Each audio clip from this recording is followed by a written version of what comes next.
Hey guys, तो कैसे आप सभी। मैं प्रीति आप सभी का स्वागत करती हूँ आपके अपने यूट्यूब चैनल स्टडी पॉइंट पे। तो दोस्तों, उम्मीद करती होंगी कि आप अपना और अपनी फैमिली का अच्छे से ध्यान रखते होंगे।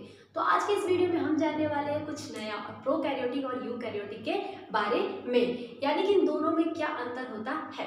इससे पहले की वीडियो में हम लोगों ने क्या देख लिया था। इससे पहले की वीडियो में हम लोगों ने जाना था यूनिसेलुलर और मल्टीसेलुलर, यानी कि एक कोशिकीय और बहुकोशिकीय के अंतर क्या होता है। आई होप कि आपको वो वीडियो बहुत पसंद है और आप लोग बहुत सपोर्ट कर रहे हैं। Thank you so much guys, आप लोग ऐसे ही बहुत सपोर्ट कीजिएगा।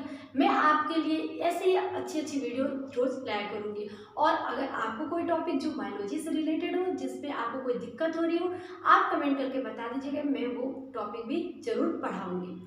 तो चलिए करते हैं इस वीडियो को स्टार्ट। ठीक है, सबसे पहले बात कर लेते हैं प्रोकैरियोटिक यूकैरियोटिक क्यों रखा गया है। क्योंकि ये केंद्रक की संरचना के आधार पर, यानी कि जो ये केंद्रक होता है, जो न्यूक्लियस होता है, उसके स्ट्रक्चर के आधार पर कोशिका के ये प्रकार होते हैं। ठीक है, कौन से होते हैं? एक होता है प्रोकैरियोटिक और एक होता है यूकैरियोटिक। अब बात करते हैं प्रोकैरियोटिक सबसे पहले जो एनिमल्स आए थे, यूकैरियोटिक जो उससे डेवलप होके गए। ठीक, प्रो मतलब पहले, कैरियोटिक मतलब न्यूक्लियस, जो पहले आए और यूकैरियोटिक में चेंज हो गए। तो आपको ये बात पता ही होगा कि जो पहले आएगा जो भी चीज, उसमें उसका डेवलप कम होगा, उसका विकास कम हुआ होगा। लेकिन जो बाद में आता है, जो दूसरों, जैसे कि हम लोग अभी बहुत ज़्यादा डेवलप करेंगे, लेकिन हमारी आने वाली पीढ़ी और डेवलप करेगी, फॉर एग्जाम्पल।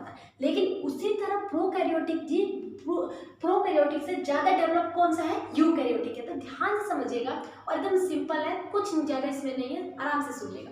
सबसे पहली बात, ये सरल होते हैं, यानी कि प्रोकैरियोटिक जो होता है सिंपल होता है। इसका स्ट्रक्चर कैसा होता है? सिंपल होता है, सरल होता है, अल्प विकसित होता है। ये पूर्ण डेवलप नहीं होता, अल्प विकसित होता है। ठीक है, ये कैसा होता है? तो यूकैरियोटिक के जो ये लिखा है यहाँ पे, इसका जस्ट उल्टा कर दीजिए। यूकैरियोटिक में ये जटिल होते हैं, यानी कि कॉम्प्लेक्स स्ट्रक्चर वाले होते हैं, और पूर्ण विकसित होते हैं। ठीक है, समझ में आ रहा होगा ना। ये सरल होते हैं, अल्प विकसित होते हैं, मतलब कम विकसित होते हैं, इसे पूर्ण डेवलप नहीं देखा जाता है। लेकिन जो यूकैरियोटिक होता है वो पूर्ण विकसित होते हैं और जटिल संरचना वाले होते हैं। पहला पॉइंट क्लियर हो गया, आई होप कि क्लियर हुआ होगा। दूसरा है अल्प विकसित केंद्रक। ये जो अल्प विकसित केंद्रक है, यानी कि केंद्रक रहता है लेकिन पूर्ण डेवलप नहीं होता है। वहां पे, कहाँ पे? प्रोकैरियोटिक में केंद्रक जो होता है वो डेवलप नहीं हुआ होता है, सेमी डेवलप होता है। ठीक है, तो इसमें अल्प विकसित केंद्रक होता है। लेकिन अगर मैं यूकैरियोटिक की बात करूं तो यूकैरियोटिक में पूर्ण विकसित केंद्रक प्रेजेंट होता है। दोस्तों, इसके जस्ट अपोजिट इसको कीजिएगा, आपका वो हो जाएगा, याद हो जाएगा आपसे। ठीक है, कुछ नहीं करना है, जो पहली बार सुन रहे हैं उनके लिए खासतौर से कुछ नहीं करना है। वो केवल यहाँ पे जो चीज लिखे आप एक तरफ का याद कर लीजिए, सेकंड वाला उसका अपोजिट कर दीजिएगा। ठीक है, अगर मैं दूसरी बात करूँ तो ये नग्न डीएनए प्रेजेंट होता है। देखिए, डीएनए तो प्रोकैरियोटिक में भी होगा, यूकैरियोटिक में भी होगा, लेकिन नग्न क्या होता है मैम? ध्यान से सुनिएगा। देखिए, सबसे पहले बता दूं कि डीएनए प्रेजेंट होता है न्यूक्लियस में। जब न्यूक्लियस ही नहीं डेवलप होगा तो डीएनए कहाँ प्रेजेंट होगा? कहाँ प्रेजेंट होगा? साइटोप्लाज्म में। तो डीएनए जो होता है ना, वो डीएनए न्यूक्लियस में ना होकर बिखरा हुआ बाहर की तरफ प्रेजेंट होता है, इसलिए इसको नग्न डीएनए कहा जाता है। नग्न मतलब वो कवर नहीं होता है, न्यूक्लियस के अंदर होगा। मान लीजिएगा अगर मैं न्यूक्लियस बनाऊं, अगर न्यूक्लियस के अंदर डीएनए है तो ये तो पूर्ण विकसित यानी केंद्रकीय डीएनए कहेंगे।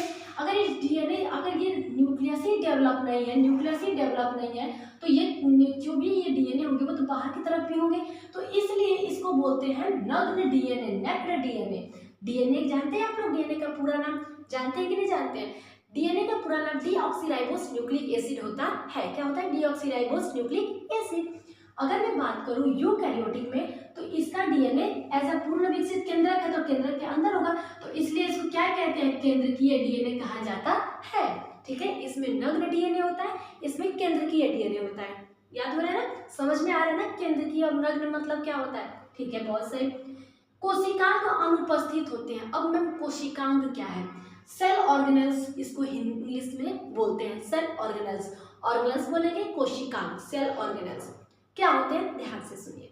देखिए, जो भी कोशिका है उस कोशिका के अंदर बहुत सारे उसके पार्ट होंगे, यानी कि क्या क्या चीजें होंगी मैम? राइबोसोम्स होगा, ईआर होगा, गोल्जी बॉडी होगा, माइटोकॉन्ड्रिया होगा। ये सब सारी चीजें क्या कहलाती है? कोशिकांग कहलाती है। कोशिका के अंग को हम कोशिकांग कहते हैं, जो कोशिका के अंदर पाई जाती है। क्या क्या मैंने बताया, जैसे राइबोसोम्स हो गया, न्यूक्लियस हो गया, गोल्गी बॉडी हो गया, ईआर हो गया, माइटोकॉन्ड्रिया हो गया, और भी बहुत कुछ। तो वो कोशिकांग होते हैं। तो मैम जो ये हमारा प्रोकैरियोटिक होता है उसमें कोशिकांग क्या होता है, एब्सेंट होता है। ये सारी चीजें नहीं प्रेजेंट होती हैं, बहुत ही कम होती हैं। देखिए अभी आपको पता चलेगा कौन प्रेजेंट होता है। तो कोशिकांग यहाँ पे क्या होता है, अनुपस्थित होता है। लेकिन अगर यूकैरियोटिक की बात करूँ, यूकैरियोटिक में जितने कोशिकांग होते हैं, जितने कोशिकांग, वो सारे क्या होते हैं, प्रेजेंट होते हैं। यानी कि यूकैरियोटिक में ऑल कोशिकांग, all cell organelles is present, ठीक है, आर प्रेजेंट। अगर मैं बात करूं राइबोसोम्स की, राइबोसोम्स जिसे हम प्रोटीन फैक्ट्री के नाम से जानते हैं, ठीक है, यहाँ पे लिख देती हूँ मैं, प्रोटीन फैक्ट्री के नाम से राइबोसोम को जाना जाता है। ये प्रोटीन फॉर्मेशन करता है। मैम आपने बोला कोशिकांग राइबोसोम्स भी होता है, तो राइबोसोम्स यहाँ पे प्रेजेंट है, क्यों? देखिए राइबोसोम्स 2 टाइप के होते हैं, एक 70S होता है, एक 80S होता है। देखिए यहाँ पे लिखा गया है 70S, दिख रहा है यहाँ पे 70S, ठीक है। मैम 70 तो समझ में आ रहा है, एस क्या है? एस बेटा एक यूनिट होता है। जैसे कि हम दूध खरीदते हैं तो लीटर में मांगते हैं, गए दुकान पे चीनी खरीदना है तो चीनी क्या कहोगे, चीनी दे दो। अरे तो उसकी यूनिट तो बताओ, 1 किलो चाहिए, 2 किलो, 5 किलो, 10 किलो, कितनी चीनी चाहिए। उसी तरह ये एस जो होता है ना, श्वेर्ट्ज़बर्ग यूनिट, ठीक है, सेडिमेंटेशन कोफिशिएंट, इसका यूनिट माना जाता है। किसका यूनिट माना जाता है? राइबोसोम्स का यूनिट होता है। कौन होता है ये? एस, श्वेर्ट्ज़बर्ग यूनिट या सेडिमेंटेशन कोफिशिएंट, हिंदी में अवसादन गुणांक। एस को क्या मतलब होता है? अवसादन गुणांक। अवसादन गुणांक के नाम से जानते हैं।